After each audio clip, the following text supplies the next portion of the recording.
The size of the engine, why does that matter to me as much? Where Toro adds suspension beyond the suspension seat, they're going with a 3-gauge deck. That warranty that I just talked about, that's a huge deal. Which one would I pick? I told you I'd tell you. On the channel, I've had this comparison video requested probably more than any other thing. And for me personally, why does this comparison excite me the most? I mentioned kind of these being the two top dogs. With Toro, there's a Time Cutter, a Titan, and then eventually the Z Master. Within the Z Master class, 2,000, 4,000, 5,000, 6,000. We'll talk about what makes this the top dog, their 6,000 series. We're gonna talk about what makes the Rogue their top mower when you go from all the lines before it up till this point. But by the end of this video, I'm gonna give you, as a Toro dealer, as a bad boy dealer, my honest opinion, which mower would I choose? So let's talk about what makes these mowers so special and what makes them, in my mind, the same class. So within a 6,000 series Toro Z Master, there's all sorts of different engine options that you can get. You can get as small as a 25.5 horsepower fuel injected Kohler. You can get a mid-tier Kawasaki with carbureted options. You can go right here, my favorite engine option that they offer. This is a 37 horsepower Briggs & Stratton Vanguard engine. This has the 500 oil guard system. This is almost a Cadillac of all engine options that you can get. What are we comparing that to on the bad boy? Now the bad boy instead has a Kawasaki 38.5 horsepower fuel injected option. Now I mentioned some different engine options you can get on the Toro, and now with these 2025 options becoming available, the smallest engine that you can actually get in the Rogue is a 35 horse engine. You can get that in carbureted options. You can actually get a 37 horsepower Vanguard option like we saw over there. It will not come with the oil guard. So I do love that 500-hour oil guard system, but I absolutely love Kawasaki engines. And when you have this fuel injected option, there's almost no better engine I can come up with in my head, an option that I can't get over on the Toro side. So kind of pros and cons between the two engine options. Now thinking about that pump and wheel motor setup, why it's so important. Of course, you guys are curious, how fast do each of these mowers go? It's the pump and the wheel motor that really sets the speed as far as how fast something can go. So it's the pump and wheel motor together. The engine does play a role in that, but not nearly as much a role. So this is rated to go 12 miles per hour ground speed. Actually, the specs that bad boy gives on the Rogue is 13 miles per hour. I zipped both of these across our parking lot. Funny enough, this actually moved and scooted a little bit faster across that parking lot. There's adjustments, I guess, from the factory. Even though they rate that at 13 miles an hour, they don't set it as fast as it can possibly go. So probably if I dialed up the transmissions or gave a little bit more range of motion to the sticks, I probably could go as fast as what it's saying. So really, you're really close as far as how fast both of these machines can go. Now, there's a pulley under the engine that actually connects to these two transmissions. So in a way, it is linked to the speed of that transmission. So the bigger the engine, probably it's going to help you go a little faster. The size of the engine, why does that matter to me as much? It's probably more so to do with quality of cut and how it's going to do in really thick conditions. So if you have a super overgrown fescue, that's where I'm going to be looking to get the biggest horsepower engine, because I'm not going to have to go quite as slow. It's not going to bog down quite as much in really thick, lush conditions. So I hope talking about the engines and transmissions sets the stage as to the conversation we're having.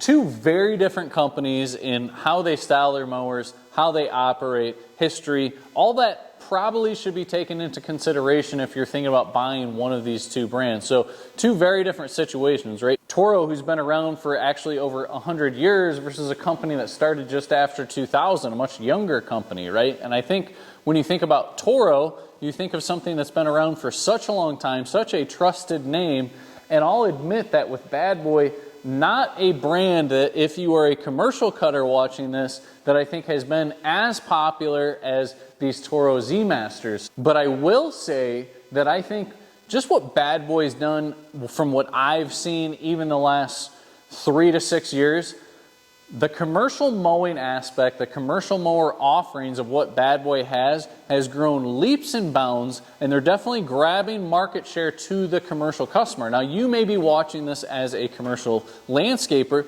You may be watching this as a homeowner with large acreage, both of which I see as a consumer for one of these two products here. Now, when you're looking at the biggest and baddest of commercial mowers, these are awesome engine options. The reality is I could still see these engine options in different machines. For example, with Bad Boy, they make a Rebel, they make a Rebel X. They have similar engine options in the Rebel and the Rebel X. With Toro, they make a Z Master 4000 series. You cannot have this engine option, but some really beefy, heavy-duty engine options in their Z Master 4000. I've clumped these two together more so for the fact of what their transmissions are. Now, there could be a whole debate out there. Tell me in the comment section if you think that these two transmissions are equal to each other. In my mind, two Parker wheel motors. Obviously, one is unitized all together, and then this one is separate with the 16cc cube-style transmission. I actually really like that system. I built this entire business buying and selling used equipment, so this is kind of an old school type of setup as far as what transmissions go. I've seen some older machines. I think of brands like Bobcat. I used to see that style in the older Toros, and I actually have rebuilt these transmissions. I think it's a lot easier to rebuild that cube style transmission than this system over here, never even having attempted it. It seems a little more complex, the fact that it's unitized. So which one is better? I mean, you guys tell me, but I think they're fairly equivalent. Now, I mentioned we're using that to compare these two mowers. Other than the fact of those transmissions, these are built and set up completely different from one another. If we were comparing the levels below this, a Toro 4000 series to a Rebel X, you got the exact same transmission and you have very similar qualities about them. But we go into this class, very different setups. So let's talk about some of the features on this Bad Boy first. To me, some of what separates this Bad Boy from the Toro, from a lot of the competition, is what they're doing as far as suspension goes. So this actually has a 3-link suspension on the rear of the machine. It has 2 rubber bushings on the front and the rear, which makes for an incredibly comfortable ride built with suspension all around. Now, Toro uses a fixed frame structure. There's no suspension in this machine anywhere except for, of course, the suspension seat. Now, a suspension seat, you're getting that on both. Where Toro adds suspension beyond the suspension seat is these rubber bushings that are underneath. Now, these add very subtly, without doing it on the entire machine, a lot of suspension. That helps tremendously. Now, Toro is known for having the MyRide system. So you can also get this setup in a MyRide. I don't know that you can get it with this engine option, but you can with different engine options up in this class. Now, the MyRide system is almost this recliner type feel, very comfortable ride, very different ways of adding suspension. So Toro gives you really two different options with the exact same base frame, but the suspension can vastly change with Toro if you get the MyRide system. With Bad Boy, they've made that somewhat of a standard. It's a very different way of adding those suspension elements. And I think it's important as we're talking about that element of suspension for me to dive even a little bit deeper. Let me give you my very honest and candid opinion on which suspension system that I probably would prefer. So with Toro, I kind of see that system as hit or miss for where people prefer it or not. I think that the Toro system, my personal opinion, if I'm in moderately rough conditions, extremely comfortable, one of the best suspension platforms that are out there. Where the MyRide has a slight downfall is if you are in absolutely terrible terrain, that system can bottom out. You can also feel slightly disconnected from the machine. Now, I used a Toro 3000 series actually almost all of last summer using the MyRide system, and I have a moderately bumpy yard, and I thought it was extremely comfortable. So don't get me wrong, I think it's extremely comfortable, but under very, very duress, tough situations, that's where that system can probably feel a little bit jarring. You also sit a little bit higher in that MyRide system, so it's going to depend on who you are, I think, in that argument there. Now with Bad Boy, one thing I really do like on what they're doing for their natural suspension is they're not just giving suspension to the rider like we saw in the case of Toro, but they're doing that on the entire machine. So I think naturally there's going to be a little bit less abuse that the entire system takes, and the whole rider probably feels very connected. The handles aren't shifting in position based on where you're sitting in the seat. So I tend to like this suspension system a little bit more. I also like that it is a standard. Now, one thing that's extremely important to understand when you add suspension elements, whether it be this bad boy, whether it be the Toro with the MyRide, or some other system that's known for having great suspension, anytime that you add suspension elements, you are also asking for more problems that can potentially occur. So a Rebel versus a Rogue, the Rebel probably is a little bit less prone to have any sort of problems go wrong with it because there are less moving parts. Well, the same runs true for this Toro. If you're to get this system, there are less moving parts that go into the system. With the bad boy, what are those extra moving parts? These two arms move freely and independently. So the rear end of that suspension, that 3-link arm, again, another rubber bushing that's back here, so that's what adds to this suspension. But this whole cast iron piece that is behind the rubber bushing, that starts up here, ties into the fixed frame on the machine, and goes all the way back to where the wheel motor actually ties into that 3-link suspension. Now, me personally, would that suspension, would the extra element of what can go wrong scare me away from this machine? Would I want to go something to that's more fixed frame? Absolutely not. It's just something to consider that I don't really hear talked about, thought of quite as much, but it's definitely something worth considering. And what makes a mower? It's the deck. Like, why do we get these mowers? We're cutting lawn, right? So let's compare both of these decks that are on the machines.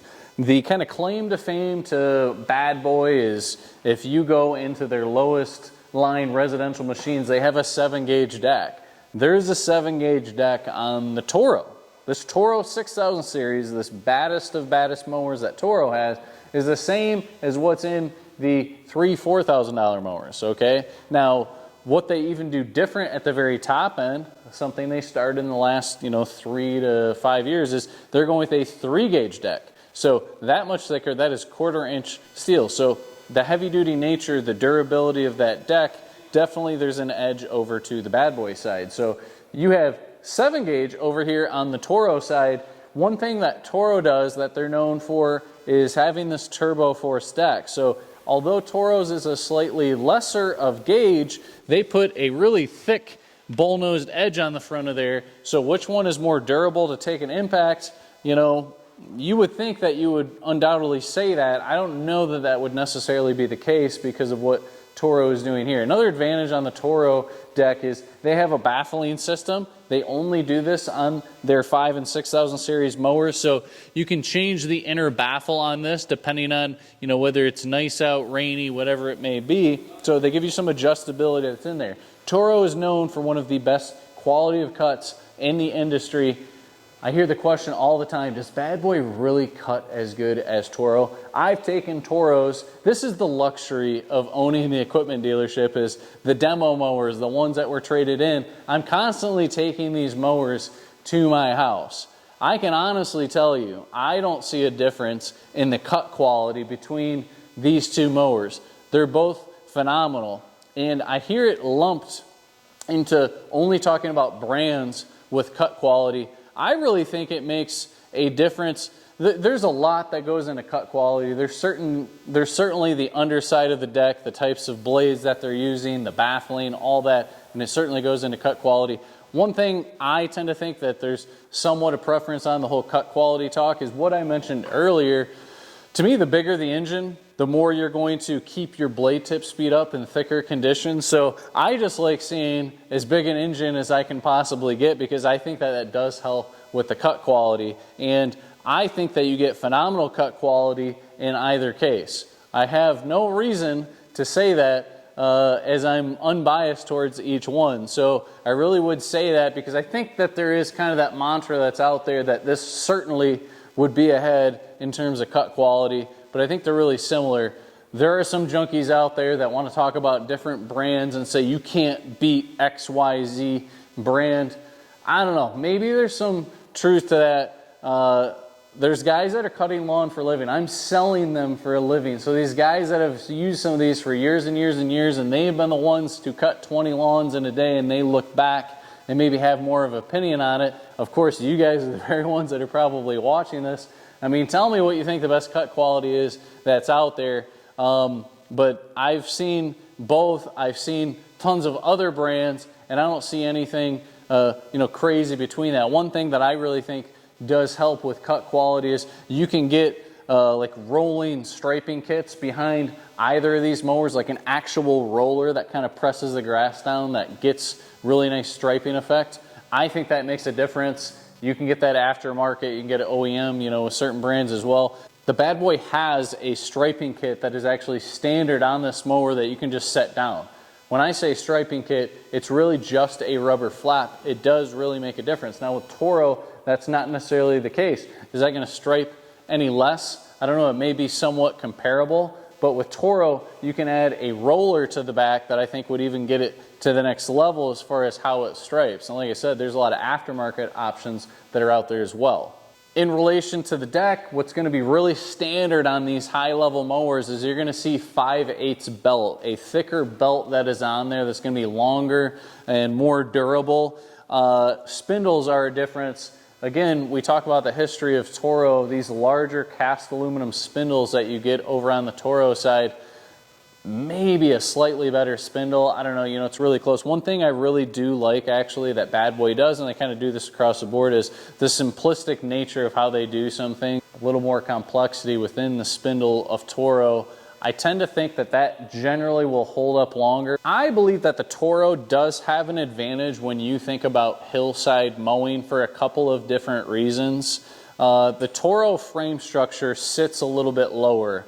The more you have a lower center of gravity, the more that it's widened, the better that it's going to hold, particularly on a hill. Now, that's all true. Also, what I'd say is the bigger tire that you can get with a mower, that helps with hillside mowing. This is actually a 24-inch tire, the Bad Boy having a 26-inch tire. So what kind of helps on the Toro is made up for a little bit in tire size on the Bad Boy. But to me, the more you can get your gravity down, and part of how Toro does that is just the engineering, everything that went into it, where they're positioning a gas tank, how the whole frame just simply sits lower to the ground does give an advantage there.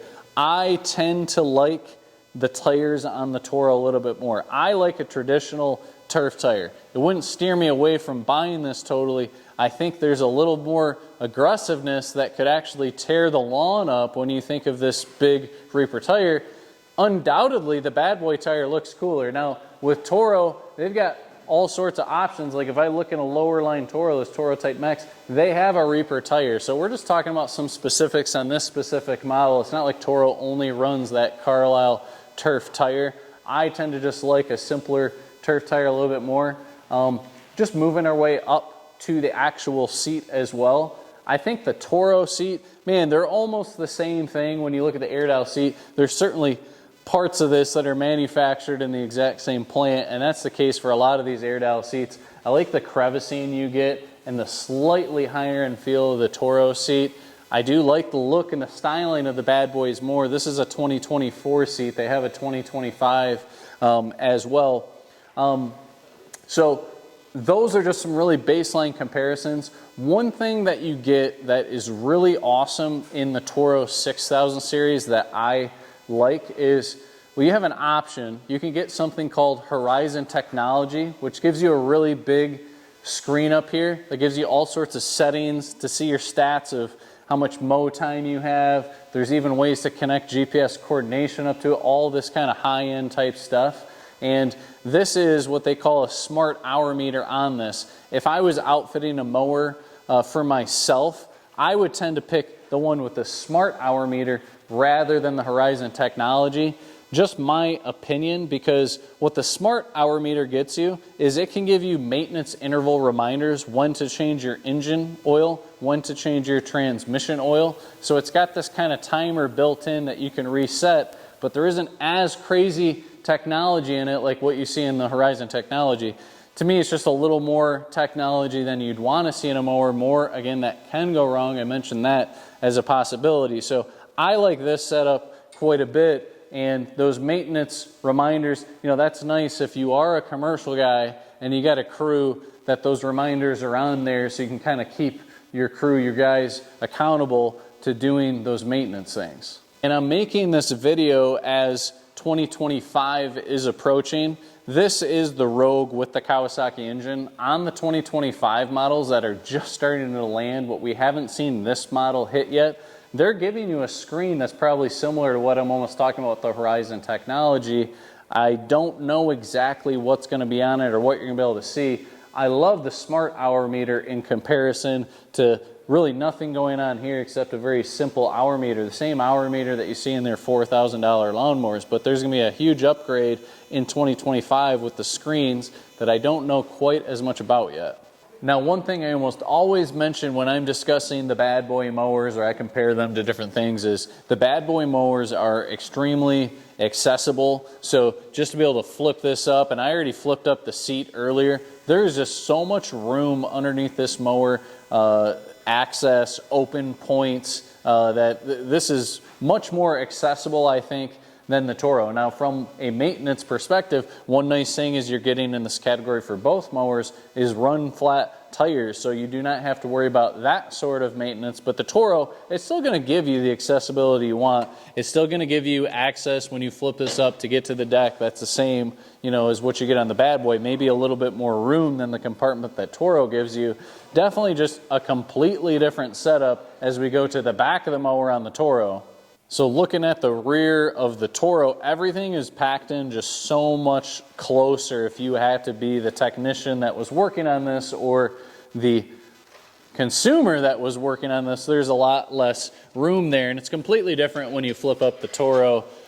You do have these ports that you can get to service the transmissions. And that's definitely a hot topic of things that you talk about, right? Who doesn't want a mower that's a little bit easier to work on? But that's kind of going to lead me into the very last point on these two machines, and it's going to come to the point of what I told you at the start of this. I'm going to tell you which one, for me, which one would I actually pick.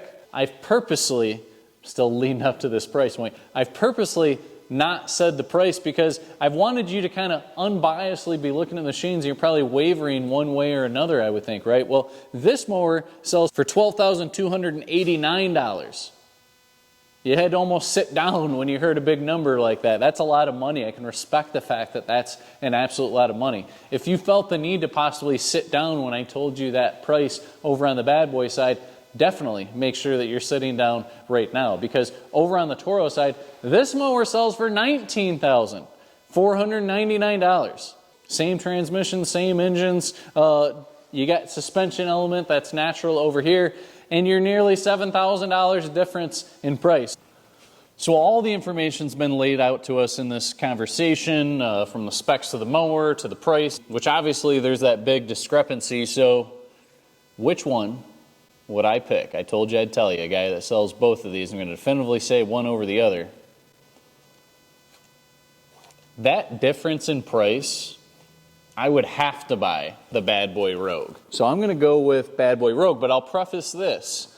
If I was the guy who I am, and for the very reason I'm picking this mower, if I was the guy that had a residence, a guy that did not have a lawn care business, that is why I would pick that Bad Boy Rogue. The huge discrepancy in price up front just wildly puts it ahead as a clear choice, because you got equal transmissions, you got the same, you know, engine option level, and so between that, the suspension, everything you get, it really makes me want to go here. But I will mention, if I was a commercial guy, would this conversation change dramatically? To me, it absolutely would. So I'll say this. If I was Matt Howe, the guy that had a fleet of mowers, truly, even with that bigger price up front, I would be putting this hat on instead. So with that being said, I put both these hats on. I'm going to go ahead and put the regular Howe equipment hat and talk a little bit more about this Toro option, why you may want to go here depending on your situation. if you have multiple crews that are out there in the field, if you buy multiple machines at a time, that Matt Howe, who doesn't exist unfortunately, that Matt Howe would probably end up buying this Toro. So I mentioned some points earlier, right, that there's suspension over here, there's more moving parts than what's on this Toro, but there's a lot that makes sense from a commercial standpoint to buy this machine over here. That warranty that I just talked about, that's a huge deal. 5 years versus 2 years.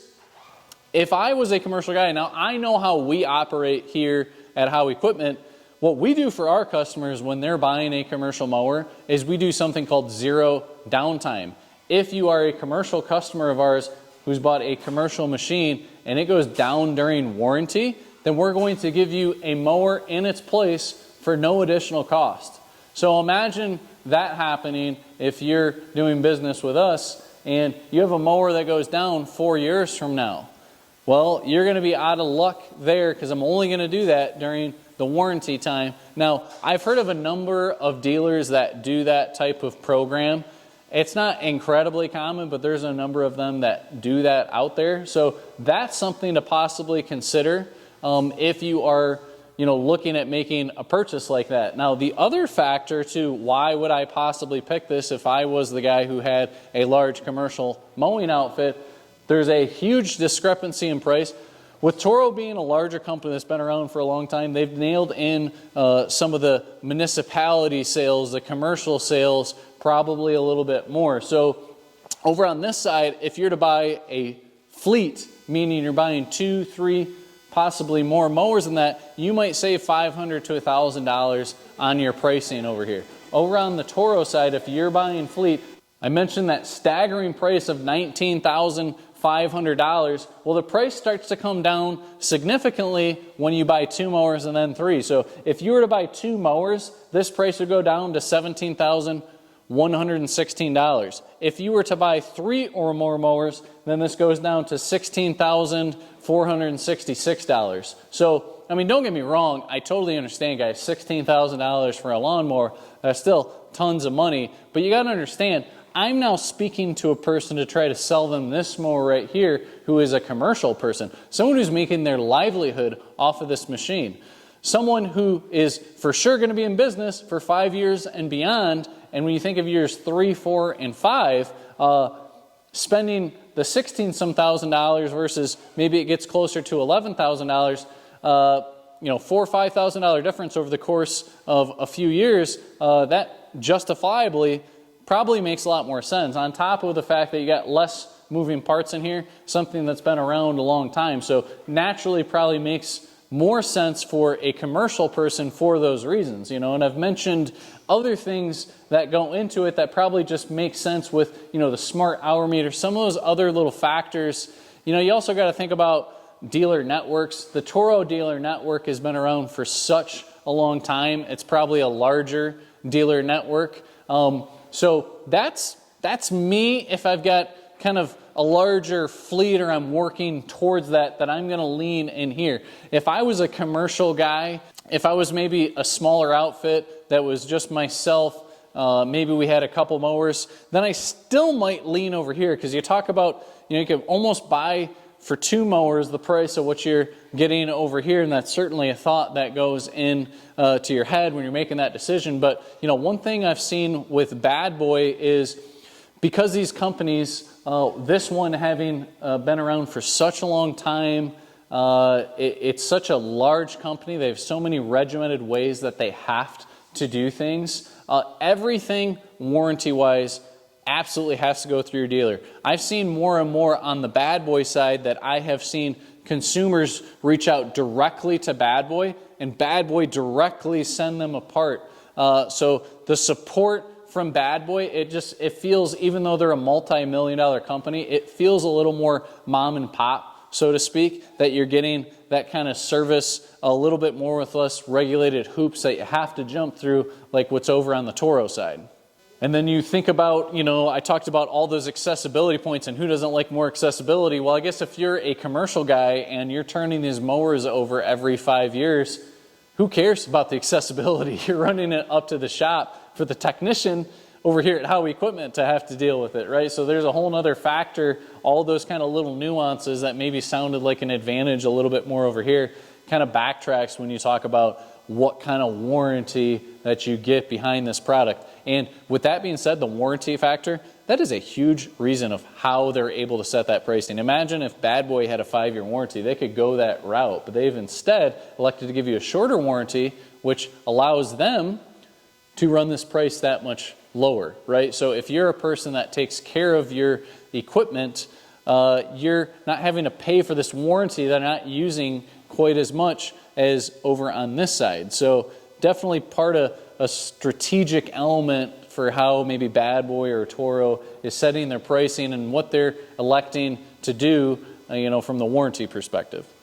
So with that being said, if you're going to listen to my recommendation here, if you're the homeowner with large acreage, come see us down at Howe Equipment, buy yourself a Bad Boy Rogue. And if you are the commercial guy watching that's got 20 of these in the fleet, then come and get yourself 20 Z Master 6000 series, and I'll definitely get you covered on that front as well. Thank you for watching. Come see us down in Jackson, Michigan for your next mower purchase, and I hope that information will help you make a more educated decision.